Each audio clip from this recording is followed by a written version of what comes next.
A powerful movement is pedaling toward progress.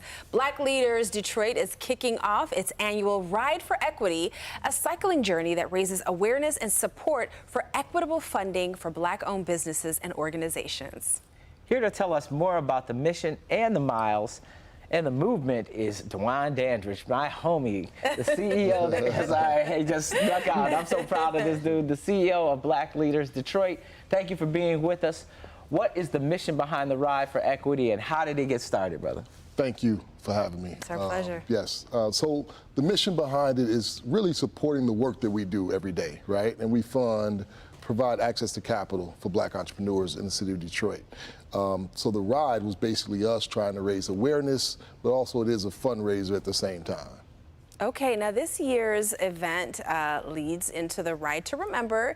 Can you tell us about that journey and what it symbolizes? Yes, so the Ride to Remember is a partner of ours that has been doing a ride for the last 3 years in Tulsa. So this year the ride, instead of going from Detroit to Mackinac, it's going to be going from Black Wall Street in Tulsa, Oklahoma, to Wall Street, New York. Wow. So Ride to Remember is the partner that's going to kick us off and see us up out of Tulsa as we, start on this journey of 1,640 plus mile ride. 1,640 plus miles.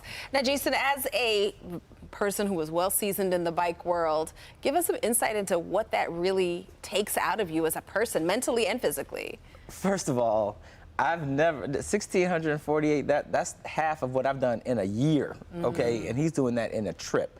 So I can't even imagine the mental fortitude it would take to prepare.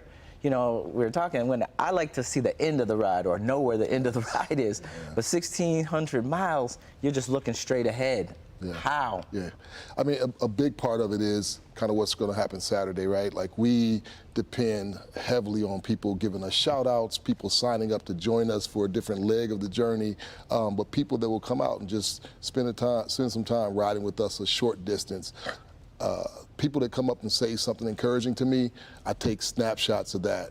And when I'm tired of sitting in the saddle, sitting on that seat, or my legs are tired and I'm fatigued, I kind of remember some things that people have said, or even just a smile that somebody gave me, and that gives you enough to push you past like that point of exhaustion. Wow.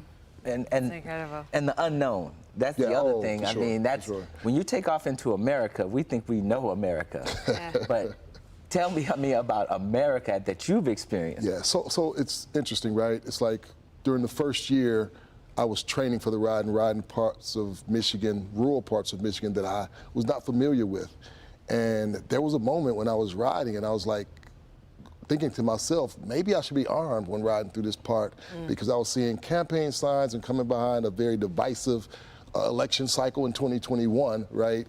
But I'll be honest with you, we did the ride and everybody that we encountered was very welcoming. Wow, I love that. And it blew my mind, and it sparked us adding community conversations along with the ride itself. It's a perfect opportunity to do so. Oh, yeah. And you get some rest. Yeah, for sure, right? For sure. So how does the ride help support Black entrepreneurs and organizations here in Detroit? So our members typically sign up to donate $1 a week, right? So $52 a year is the level of commitment that we're looking for people that care about fairness to join us on the journey. But you can come out and ride with us for a day. You can sign up and ride with us this coming Saturday, May 17th, which we're going to be doing a ride around the city of Detroit to honor the people that have been coming out for the ride the past 4 years that won't be able to make it out to one of the cities that we'll be stopping in.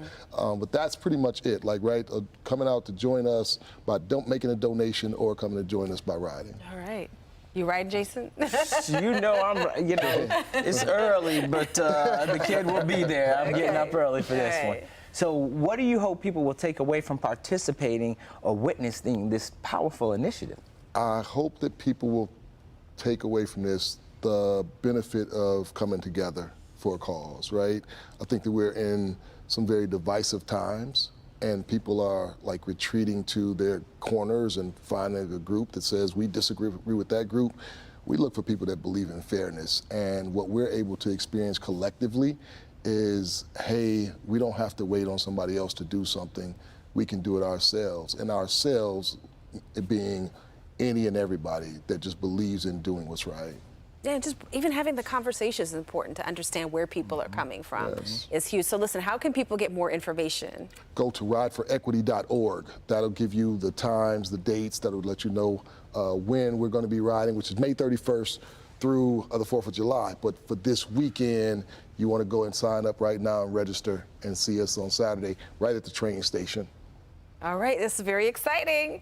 Jason Hall, he's impressed. Man, like I said, I ride bikes, but whenever people can commit to the distance and the movement, there's nothing stronger than that. So I admire you, brother. Thank you. Appreciate Very it. nice. Appreciate Oh, it. I love a good bromance. Yeah. Thank you for being with us, too. Thank you.